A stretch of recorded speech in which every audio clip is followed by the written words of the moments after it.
Hashem el Moshe, aseh lecha saraf, v'sim oto al nes, v'haya kol hanashuch v'ra'a oto v'chai. Bemidbar, kaf aleph chet. Rashi explains, quoting from the Mishna in the third parak of Masechet Rosh Hashanah, V'chi nachash memit o nachash mechayeh, ela bizman shayu Yisrael mistaklin klapei mala umshabdin et libam lavihem shebashamayim hayu mitrap'in, v'im lav hayu nimokin. To fully appreciate Rashi's comment, let's look at the whole Mishnah. It connects our story to Milchemet Amalek back in Sefer Shmot Perek Yud Zayin. V'haya kasher yarim Moshe yado v'gavar Yisrael. V'chi yadav shel Moshe osot milchama o shovrot milchama. Ela lomar lecha kol zman shayu Yisrael mistaklin klapei mala u'mishabdin et libam lavihem shebashamayim hayu mitgabrim. V'im lav hayu noflim.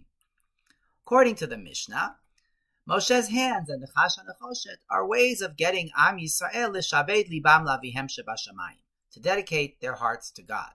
More on this in a moment.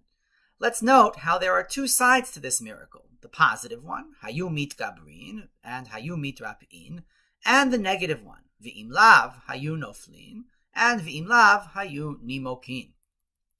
In the story of Amalek, the two sides are clearly there. V'haya kasher yarim Moshe yado v'gavar Yisrael, v'kasher yaniach yado v'gavar Amalek. In our story, there isn't really a second side. All we have is the positive outcome in Bemidbar kaf aleph tet. Im nashach hanachash et ish v'hibit el nechash hanechoshet v'chai. And unlike in Milchemet Amalek, there doesn't seem to be anything moving downward, like Moshe's hands on the hilltop, that might have influenced people to look down. The Mishnah, in light of the story of Milchemet Amalek, adds the looking down and the negative consequences in Nechash HaNechoshet. Here, Bnei Yisrael have to look up to be healed. Those that don't look up won't be healed. On the Mishnah's reading, then, the copper snake becomes a kind of test to distinguish those who are mishabdin libam lavihem shebashamayim from those who aren't. Like the Mishnah, the Mekhilta on Milchemet Amalek also connects it to Nechash HaNechoshet and asks similar questions. But the answers it gives don't consider the negative side. About the Nechash HaNechoshet, the Mekhilta says, Hayu Yisrael mistaklin bo, uma'aminin b'mi shepikedet Moshe la'asot kein, v'akadosh baruch hu sholeach lahem refuot.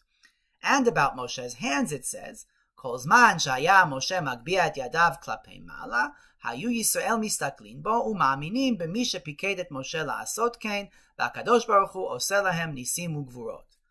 The Mekhilta leaves out those who don't raise their eyes with Moshe's hands or don't look up towards his snake. In other words, none of these stories is about a test of faith, about saving those who believe and punishing those who don't. Instead, the Mekhilta directs attention to the bigger problem in these stories, the problem of confusing means and ends, the problem of ignoring the true source of the power for miracles, of conflating Moshe's hands and the copper snake with the divine. And this was a real problem. We know from Sefer Melachim that Moshe's snake became an object of worship that had to be destroyed when Chizkiyahu rid Beit HaMikdash of Avodah Zarah. There's also the risky side of Moshe's role in both of these stories. Someone experiencing these miracles or reading about them might attribute the power to Moshe himself, rather than to God.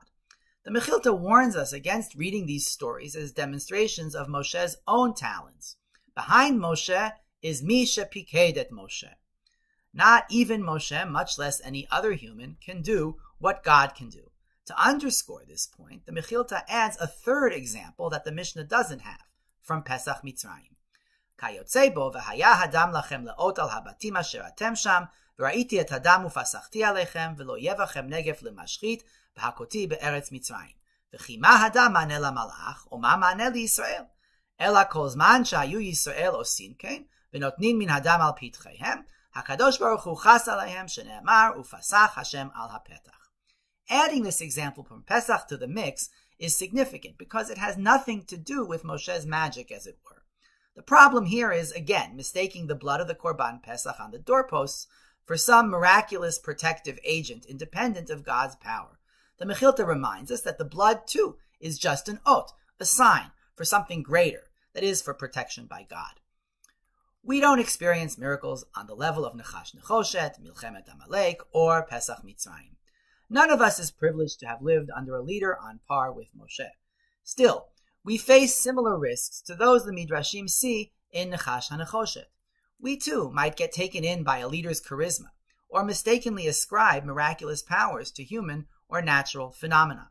As we read Parashat Chukat, let's remember where the true power lies. Shabbat Shalom.